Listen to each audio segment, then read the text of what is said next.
There was once a doctor who was famous for inventing medicines, Dr. Rappaccini.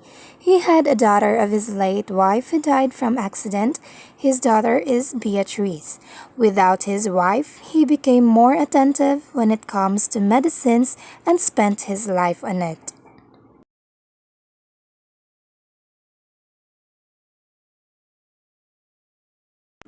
On the other side, Giovanni, who wants to study in a university, travels from Italy to Padua.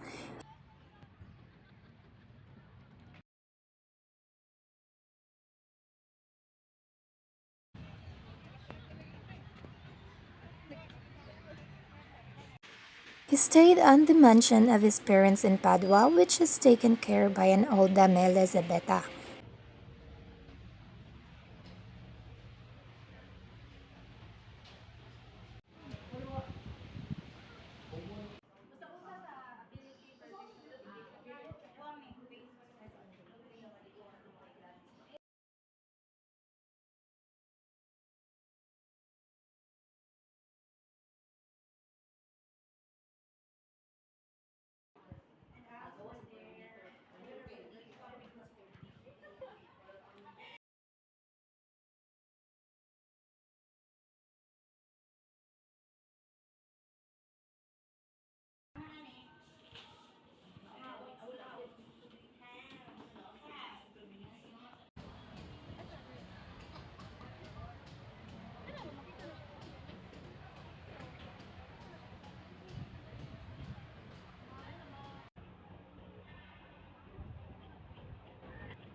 Elisabetta, I have a question for you.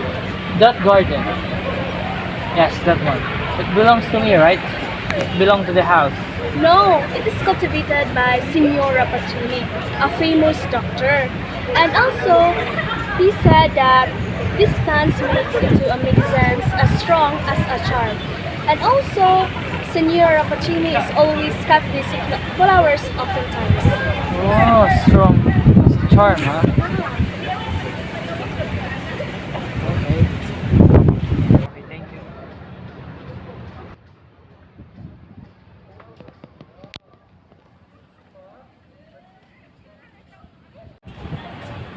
It feels like someone is in the garden right now. And I wonder who might that be.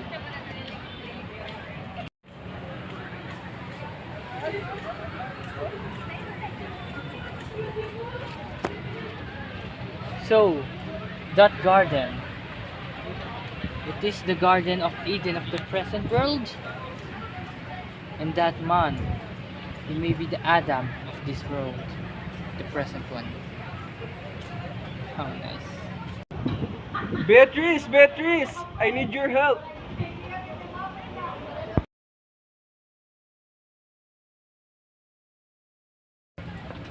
Here, my father.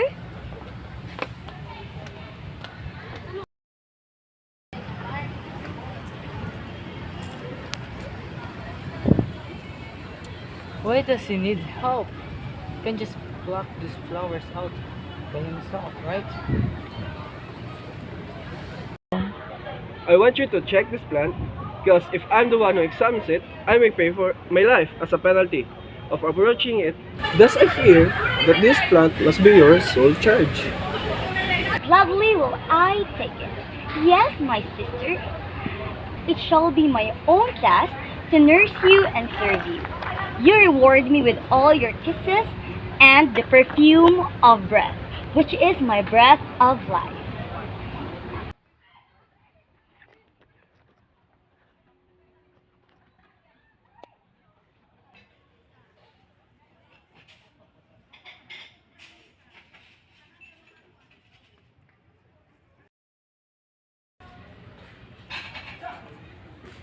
Come here, Beatrice.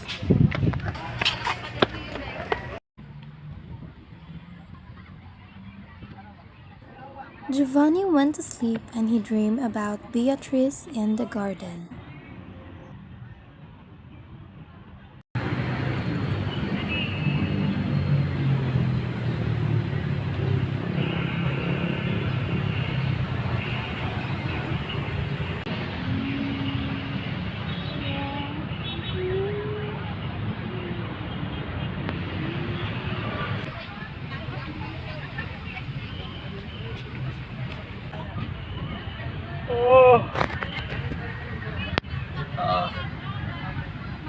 wonderful to wake up to sunset.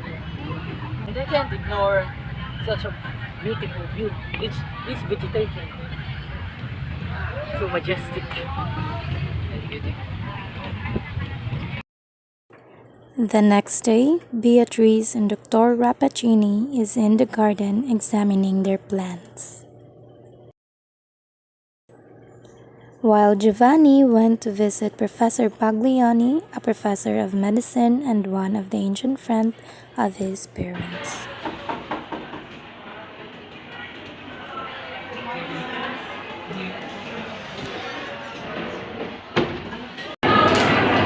So, Professor, I have a question for you. Do you know Dr. Rappaccini? Back as a teacher of science medicine department to give a praise that science is. Our new senior Giovanni is my old friend that he has a chance to hold your life and death. So, Professor, what are they? Do you have any disease of body or heart? Rappaccini, as a neuromoral, said that he only cares for science than for mankind. His patients are interesting him as a subject for his new experiment. Sacrifice human life even for his own daughter to adding his knowledge in science. Yes, I agree with you, Professor. That person is such an awful man, but a worshipful professor. Really? Are there no other man who also devote their life in science? No one, unless they view science or healing as still no Rappaccini views it. Literary that all medicines are within the substances which we call vegetable poisons. He cultivates them on his own hands, produce new varieties of poison, but without his assistance, he could danger the world. Rappaccini is a great doctor. However, he should held accountable if anything happens. Yes, I know how dearly that man values his art, but I know such thing that much more precious for him, and that is her daughter, his daughter. Aha! Now our friend's secret is out. You have heard of his daughter? Though not half of the community have ever seen her face well. I only knew that this Signor Beatrice is said as an assistant of his father. Everything when it comes to science, thus this young and beautiful as fame reports her, she is already qualified to be a professor.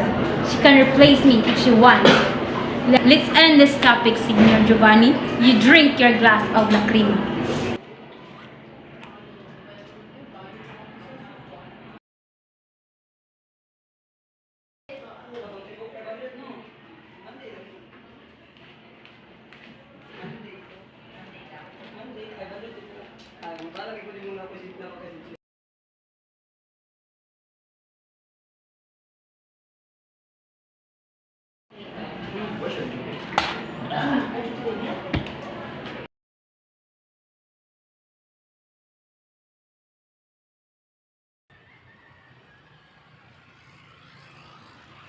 Oh, beautiful flower. Beautiful like her.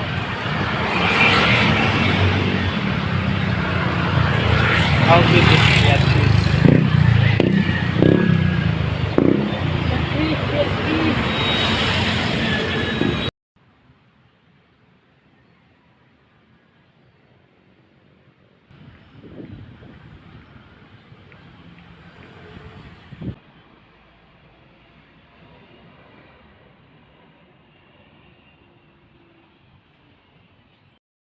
I once adored the starry night, a beauty beyond this world's might. But who would ever thought a flower like you exists in this world of mine? Beatrice, you are so beautiful, and I want you in my world. Give me your breath, my little sister, for I will be pale with common air.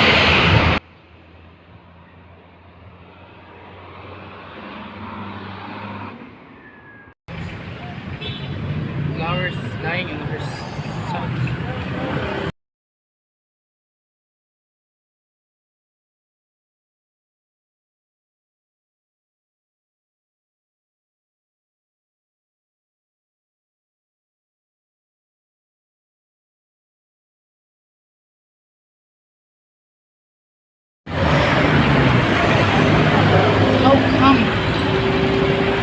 daughter died on her.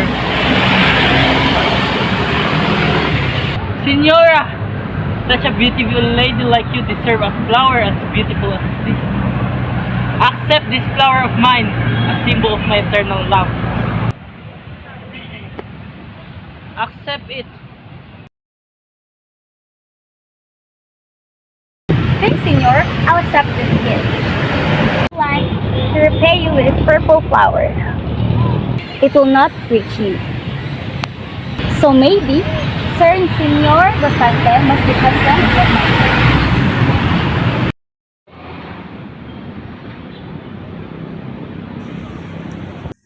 Hey, now, listen. I should avoid looking in that garden. That garden is full of mystery and fate. And I fear that those mystery is dangerous for me. Don't know what I should do. I could just go back to Italy. But how about my study? Or should I just stay away from her presence? Ignore her.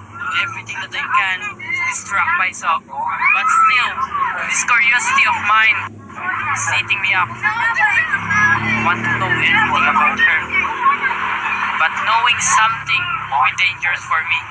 If humans don't need to deal with these emotions, then I won't worry about this. Days passed. He had a fever, and he wandered every afternoon on the sidewalk to ease his fever, which was caused by the scents of the plants. Senor Giovanni, stay, my friend. Have you forgotten me? Just I was trying to avoid everyone.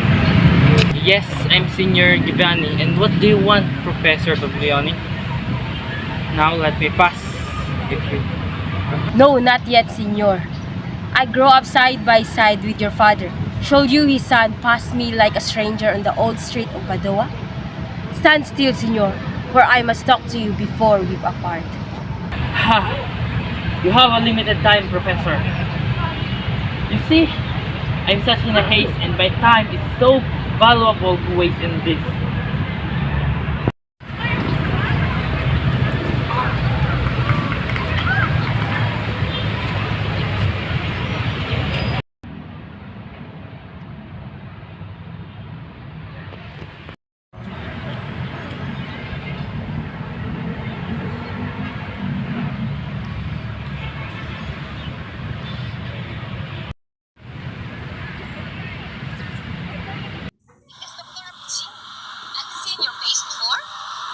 Not that I know, and who cares if he's in my life? He has seen. For some reason, I felt this man is making a study of me. I know the look on his face. It's the same when he's observing a bird, mouse, and butterfly, like when he's fermenting. I swear, Senor, I will put my life on it, that you are the one of his new experiment. Don't make a fool of me. Me? One of his new experiment? That's unbelievable. Patience, patience. I say your Rappaccini has scientific interest in you. You have fallen into a careful hand. And Senora Beatrice, what part does she have in this mystery? Enough with this. This must not be. He is the son of my friend. I shall prevent him from any harm of those plants. It is hard to stop Rappaccini in this dangerous experiment. I must stop him. His daughter? It should be looked to. I may foil you where you little dream of it.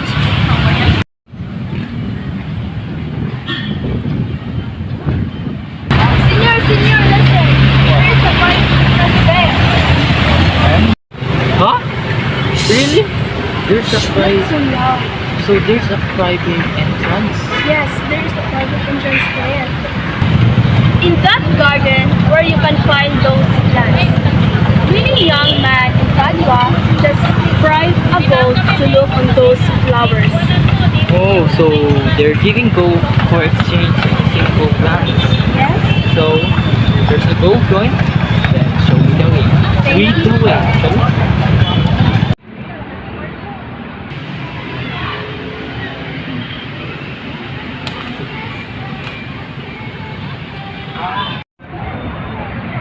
This place, the vibe, the aura, things that I can see. Everything looks familiar, especially this one. Spider lily or they call a poisonous one. Yeah, they are right. This garden is dangerous. This garden is full of poisonous poison that can kill anyone with a simple touch. How come Beatrice can touch these flowers? It is too poisonous for humans and animals alike. Is she immune? Something's going on here.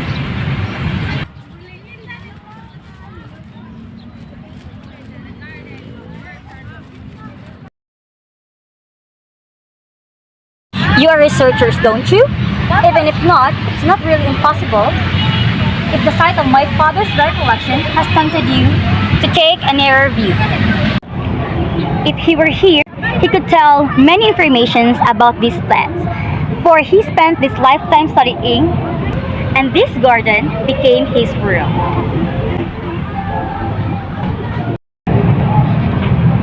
But Beatrice, there are such rumors that you are an expert when it comes to these flowers and perfumes. Is that true? Are there such rumors? Do people actually say that I'm skilled like my father? Yes, they always say that this Senora Beatrice is such a wonderful person when it comes to flowers and perfumes. No! Yes, I grown up with these flowers. I knew them well, but not as much as my father knew. Do not believe the stories, just believe what you've seen in your own eyes. Senora Beatrice, you say that I shall only believe what I see, and I see that you're familiar with it, and I trust you more than my eyes. So all I need is the words from your lips.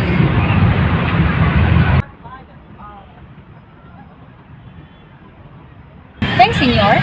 Forget whatever you have imagined of me. But the words coming from my lips are true.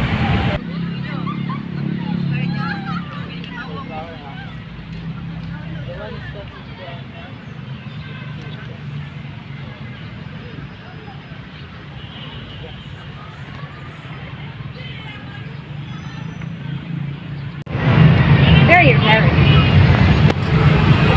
It's a long story. Okay. Do you have any friends? Friends, I may call Professor Fred or a personal one, I don't think. Maybe you will be the first one. Can we go out here? Beatrice, as a lonely being in their house, felt that she now had someone who she can be true into.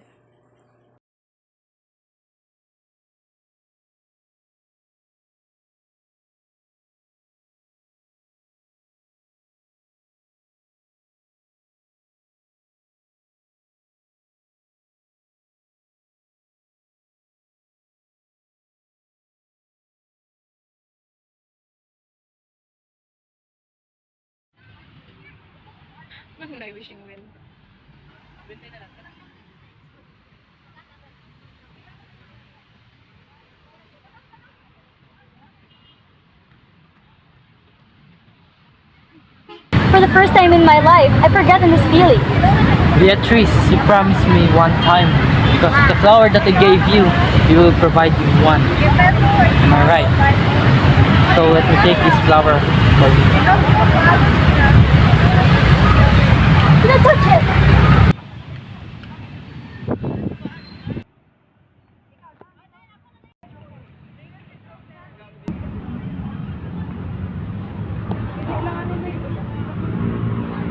Ah, still hurts. What happened yesterday? Sting.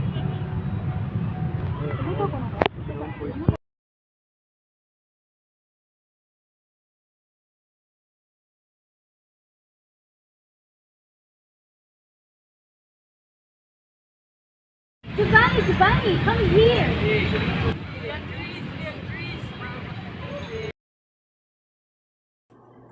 Within the numbered encounter of them, they had developed their feelings.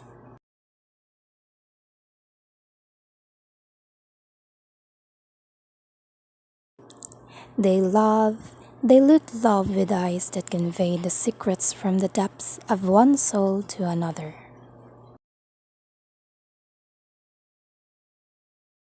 Many days passed. Professor Bagliana visits Giovanni. I have read all classic author lately and met a story that strangely interested me. Probably you remember it. It is of ancient prince who sent a beautiful woman as a present to Alexander the Great. And what was that? She was a lovely woman who was beautiful as gorgeous as the sun.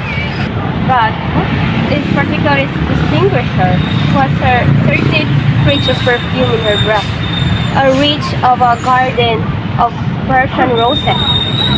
Alexander, as was a natural youthful conqueror, fell in love at first sight with this magnificent stranger. And Professor, what was that? This woman is nourished with poison from her birth until she became a deadly poison. This poison was her element of life. Her love would be poison. Her embrace is death. That is a marvelous tale. Yeah, such a wonderful tale, and I wonder how come you were able to read that in terms of your studies. Anyway, what is familiar smell in your plate? Is it a perfume? Is it a pain? But yet delicious? It makes you feel ill. No, Professor. I think you're just imagining things. So stop being ridiculous. No, Giovanni. My imagination does not play with such tricks. I think it's not for you.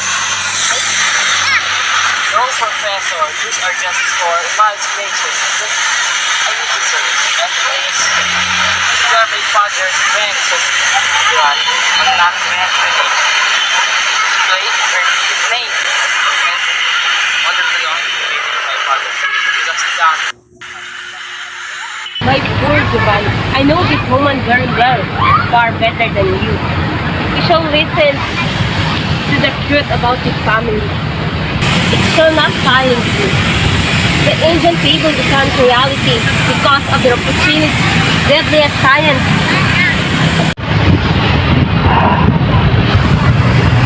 Her father was an awful man that was willing to sacrifice his daughter.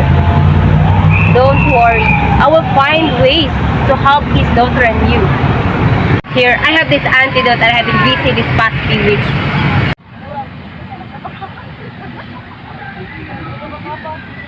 Thank you, Professor. I hope you will use this chance to do what is right.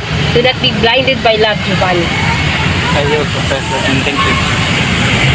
What was wrong? Nothing's wrong. Can tell me. Actually, I'm not sure with this, but Professor Corleone gave me an antidote. Supposedly an antidote for what happened between you and me and for your disease. So perhaps this is it. This is the antidote that Professor Baglian gave me. Do you want to take it? I'll take it first. If it's effective, then we will take it after.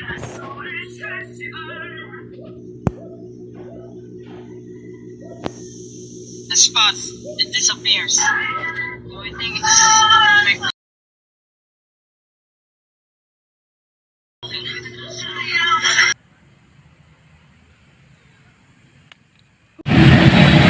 Beatrice! What's wrong? I thought the antidote works. Professor, I thought the antidote works. Look! What have you done, Dr. RAPPACCINI? This is the upshot of your experiments! Beatrice! Why is this happening? I thought everything will be okay. I thought everything will be fine. Beatrice.